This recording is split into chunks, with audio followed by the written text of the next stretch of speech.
What exactly is a mid-level developer? How much do you earn? And what do you do differently compared to a junior developer? Hey everyone, welcome back to my channel. I'm Kay. So I've been taking a short break from uploading. I haven't uploaded throughout the late Christmas, early New Year period, but I'll be uploading again regularly. So for those of you who've been following, you know that I've been working as a junior developer. And most recently I've quit my job. I will be starting as a mid-level developer. So this video is just to go through some common questions and just how I progressed in my career in a year. So it took me about a year to go from junior to mid. And obviously the common question is like, what is a mid-level developer? So that's what I want to address. So the first thing is, what exactly is a mid-level developer? And to be honest, it is just a title. It's just a title that gets thrown around. Between a good junior and a mid-level, there isn't really much difference in between in terms of their raw coding ability. The main difference is that I found, that I've been told as I was progressing, is a mid-level compared to a junior just requires a lot less hand-holding. So if you've been given a ticket to do or a JIRA, some kind of feature, a junior will typically require a lot more hand-holding, a lot more guidance. They might need to be shown more examples from someone who's more senior, whereas a mid-level developer, from what I've seen and what I've discussed, normally can kind of figure out the problem even if they've never seen it, and they can kind of construct a solution. They may need guidance here and there, some special help, but typically they'll kind of be able to know how to solve the problem even if it's their first time seeing it. And for me, I did kind of start to approach that point probably about 9 or 10 months into my role. So in terms of salary, obviously there is going to be a difference between getting a typical junior level salary versus a mid versus a senior level salary. So my salary as a junior developer was within the range of £30,000 to £40,000. So that's GBP, British pound sterling. As a mid-level developer, also, since I did move company, typically you can expect greater pay increases if you were to move versus if you just stayed within the same company. My new range is between 55,000 and 65,000 GBP, so British pounds, and I would say that's probably on the higher end.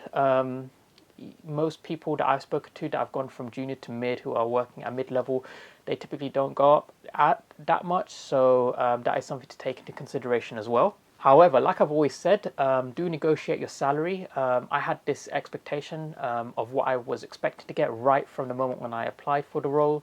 So the recruiters and hiring managers, they were always aware of kind of what my ballpark range was. But do negotiate if you go for a role. I would say, you know, it's just part of applying for a job is they're expecting you to negotiate with their figure that they've negotiated with you.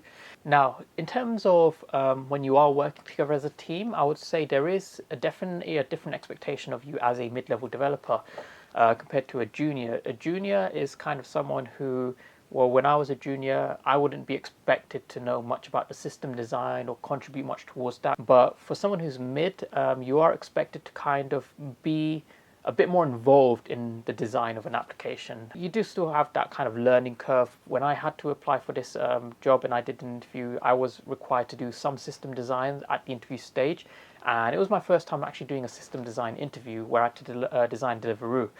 So again, you are not expected to kind of build out something from scratch entirely on your own, but you should be able to kind of follow along and understand why something is being built a certain way, and possibly add in your own suggestions and input as well. Now, obviously, it's all well and good telling me, you know, what you should be doing, what are the differences, but in order to actually get to that stage, that's what I want to talk about next, because obviously things like system design and, you know, improving yourself as a coder and kind of just knowing what to learn and what not to learn, these are all things that I've covered in a previous video. So I did an interview with my friend John, who's a senior developer. It took him 3 years to go from a bootcamp graduate to a senior developer, and we discussed kind of just how to get to that point and some really good advice. And it's the exact same advice that I've applied to go from a junior to a mid in a year.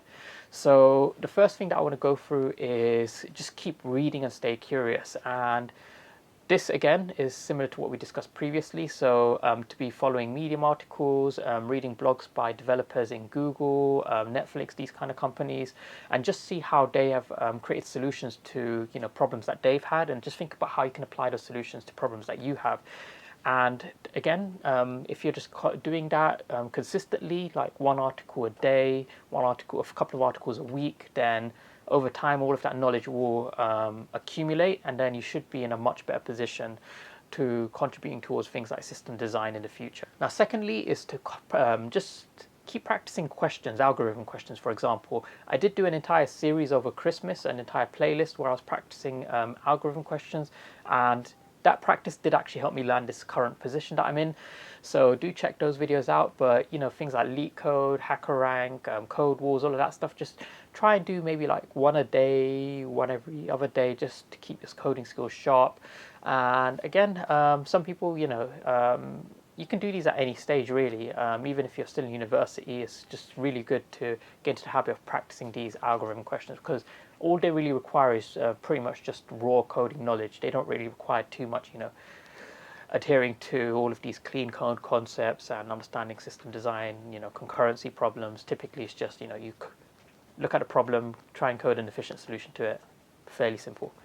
Now, lastly, this is a really, really important one. It helped me tremendously, is to just talk to senior developers. And for me, that's probably what helped me the most, because through talking to senior developers, I was able to identify hot topics that I should be learning. So things like concurrency, dependency injections, using interfaces, idempotency, all of this stuff, because I was building internal applications, so I didn't need to worry too much about concepts such as concurrency, which is probably more applicable to someone who's building, you know, large scaling public-facing APIs, which is now what I'm doing now, is building out public-facing APIs. But having not done too much of that in my previous role, the fact that I was then able to identify that this is a topic I should be focusing on, I was then able to commit some of my own time towards building up knowledge in this area, and that helped me greatly in landing this current role and progressing in my career. So talk to senior developers, because they've been there, they've done that. There's no point reinventing the wheel, and kind of have them, you know, ask them questions. Just keep asking, you know, what are good areas to learn in. Discuss system design questions with them. And over time, just these small chats, they will accumulate your knowledge, and you'll be in a much, much better position. You'll know far, far more than what a junior should know if you start this quite early on in your career, as you know, as soon as maybe 6 months, 8 months, a year down the line. So that about covers everything, and good luck on your journey, guys.